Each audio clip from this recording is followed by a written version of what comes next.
좋으신 하나님, 우리를 지켜주시고 사랑해 주시고 많은 것을 주셔서 감사합니다. 하나님을 믿을 수 있게 해주셔서 감사드리고 주님의 아이로 자랄 수 있게 해주셔서 감사드립니다. 하나님 사랑합니다. 예수님 사랑합니다. 예수님의 이름으로 기도드립니다. 아멘. 예, 어린이 여러분 안녕하십니까? 저는 김정원 전도사입니다. 오늘 여러분들과 나눌 그런 이야기는 무엇이냐면 아브라함과 아비멜렉에 관한 이야기입니다. 정말 옛날 옛적에 아브라함이라고 하는 사람이 살았었어요. 여러분들 혹시 들어보신 적이 있으신가요? 그 아브라함이라고 하는 사람은 한국 사람은 아니었습니다. 저 아주 멀리 살고 있는 사람이었어요. 그리고 저 혹시 들어보신 적이 있는지 모르겠지만 저 중동 지역이라고 하는 그런 지역에 살고 있었던 사람이었습니다. 또 아브라함이라고 하는 사람은 부자였어요. 부자이기도 했고 또 많은 종들을 거느리고 있었습니다. 또한 그는 결혼한 사람이었고 그의 아내의 이름은 사라였어요. 그랬던 그가 어느 한 지역을 방문해서 거기에서 이렇게 머물게 됩니다. 그리고 그 지역에는 한 왕이 살고 있었어요. 그리고 그 왕의 이름은 아비멜렉이라고 하는 왕이었습니다. 그 왕은 예쁜 사람들은 다 자기의 아내로 만들어 버렸어요. 그리고 신하들도 이렇게 보다가 예쁜 사람이 있으면 왕에게 데려갔습니다. 그런데 그렇게 아브라함과 사라가 아비멜렉 그 왕이 통치하고 있는 지역인 그 그랄이라고 하는 지역, 그 지역의 이름은 그랄입니다. 그 그랄이라는 지역에 가서 이제 머물게 되었는데 사라는 아주 예쁜 외모를 가지고 있었어요. 그래서 사라가 이쁜 것이 많은 사람들에게 소문이 났습니다.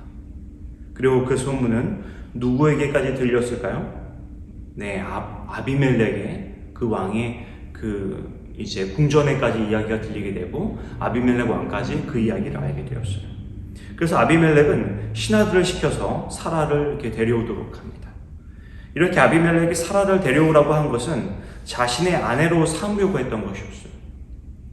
왜냐하면 아브라함이 사람들에게 자신의 아내를 자신의 여동생이라고 소개했기 때문에 아비멜렉 왕은 아무런 의심 없이 그냥 저 여자가, 저 사라라고 하는 여자가 어떤 사람의 아내라고는 전혀 생각하지 못하고 그냥 아브라함이라고 하는 사람의 여동생이구나 생각해서 이제 그렇게 이제 데려오라고 한 것이죠.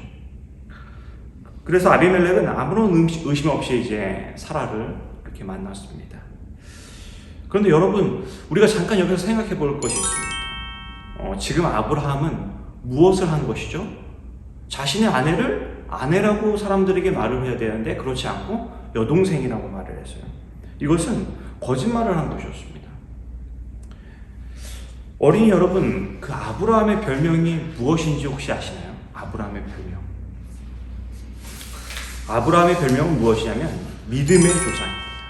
믿음의 조상이라고 하는 별명을 아브라함은 가지고 있어요. 그런데 그 믿음의 조상이 거짓말을 한 것이었습니다. 이것은 믿음의 조상이라고 하는 아브라함의 인생에 큰 부끄러운 일이 아닐 수가 없어요. 혹시 여러분들도 여러분들의 삶에서 어떤 부끄러운 경험들이 있으십니까? 또는 아브라함처럼 거짓말을 했던 일이 있으신가요? 저도 제 인생에 이제 제가 한 5살 때 이제 어머니께서 저에게 심부름을 저의 인생의 첫 심부름이었어요. 그때는 뭐 과자도 500원, 우유도 500원 이렇게 이제 그렇게 이제 가격이 매겨졌던 시절이었는데 저희 어머니가 저한테 이제 과자를 내가 먹을 거 과자를 하나 사고 제가 먹을 거 하나 사고 또 우유를 또 이제 하나 사라고 하면서 1,000원을 주셨어요. 저는 이제 그 상태로 이제 1,000원을 들고 슈퍼로 간 것이죠. 근데 거기서 이제 마트로 갔는데, 거기서 이제 제가 돌아올 때, 보니까 무엇을 2개 사왔냐면, 과자만 2개 사온 것이었습니다. 우유를 안 사고. 그래서 이제 저희 어머니가 저한테 물었던 거죠. 우유는 왜 안 사왔냐고. 그러니까 제가 이제 우유 없대. 이렇게 이제 대답을 했던 기억이 납니다. 그래서 이제 제가 그냥 먹고 싶은 과자만 2개 사왔던 것이죠. 저의 첫 심부름은 그렇게 첫 거짓말로 시작되었어요. 우리 모두 그런 살면서 어떻게 보면 좀 거짓말을 했던 경험들이 있을 것입니다. 그런데 이렇게 아브라함이 또 거짓말을 했다고 해서 아브라함도 이 거짓말을 했는데, 이렇게 아브라함이 거짓말을 했다고 해서 하나님께서 아브라함의 아내인 사라를 아비멜렉의 아내가 되도록 그렇게 하셨을까요? 그리고 아브라함을 믿음의 조상이 되지 못하도록 그렇게 하셨습니다. 아니요, 하나님께서는 그렇게 놔두시지 않으셨습니다. 그날 밤에 하나님께서는 아비멜렉의 꿈에 나타나셨어요. 그리고 아비멜렉에게 사라가 아브라함의 아내라는 것을 말했습니다. 그리고 사라를 돌려보내고 아브라함이 아비멜렉을 위해 기도하지 않으면 아비멜렉은 죽게 될 것이라고 말을 했어요. 그래서 아비멜렉은 크게 두려워했습니다. 자기가 죽는다는데 얼마나 두려웠을까요? 그리고 이제 하나님께 이렇게 말을 했을 거예요. 아니 하나님, 저는 사라가 아브라함의 동생인 줄만 알았어요. 저는 사라가 아브라함의 아내인 줄 전혀 몰랐습니다. 그래서 아비멜렉은 냉큼 사라를 다시 아브라함에게 돌려보냅니다. 그리고 아브라함에게 왜 아내를 사라라고 했는지 물어보았어요. 그런데 아브라함은 이렇게 대답하는 겁니다. 그 지역의 사람들은 하나님을 믿는 사람들이 아니기 때문에 자신의 아내를 사람들이 뺏으려고 사람들이 나를 죽일까봐 사라를 여동생으로 말한 것이라고 그렇게 말을 했습니다.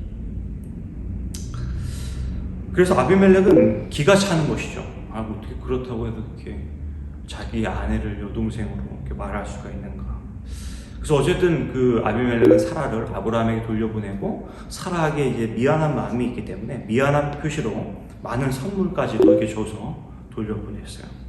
그리고 아비멜렉을 위해 아브라함이 기도를 하고 아비멜렉의 집에 내렸던 그 어떤 죽음, 이런 것들은 이제 아비멜렉의 집에 내리지 않았습니다. 여러분, 또 우리가 잠깐 여기서 또 생각해 볼 것이 있습니다. 왜 아브라함은 사라를 여동생이라고 했다고 했나요? 그 지역의 사람들이 사라를 뺏기 위해서 아브라함을 죽일 것 같으니까 그렇게 말을 했다는 거예요. 하지만 하나님께서는 어떤 상황이든지 아브라함을 지켜주시는 것을 우리는 지금 이야기를 통해서 보았습니다. 이처럼 아브라함이 사라를 자신의 아내라고 말했어도 하나님께서는 다른 사람들이 아브라함의 아내인 사라를 뺏지 못하도록 보호하셨을 거예요. 아브라함이 굳이 거짓말 안 해도, 자신의 아내를 여동생이라고 말하지 않았어도, 그냥 아내라고 정직하게 말했어도 하나님께서 아브라함을 보호해 주셨을 것이라는 겁니다. 그래서 아브라함은 거짓말할 필요도 사실은 없었고 하나님에 대한 믿음을 굳게 붙잡았다면 아브라함은 부끄러움도 당하지 않았을 거예요. 우리들의 상황은 어떻습니까? 어린이 여러분들의 상황은 어떻습니까? 우리는 어떤 상황에서도 하나님께서 나를 보호하시고 나와 함께 하시고 지켜주신다는 사실을 꼭 믿을 필요가 있다는 것입니다. 왜냐하면 하나님께서는 우리를 사랑하시고 우리를 지켜주시기 때문이에요. 이처럼 아브라함은 이러한 사건을 통해서 자신과 함께 하시는 하나님을 잘 알게 되어서 결국에는 믿음의 조상으로 거듭나게 됩니다.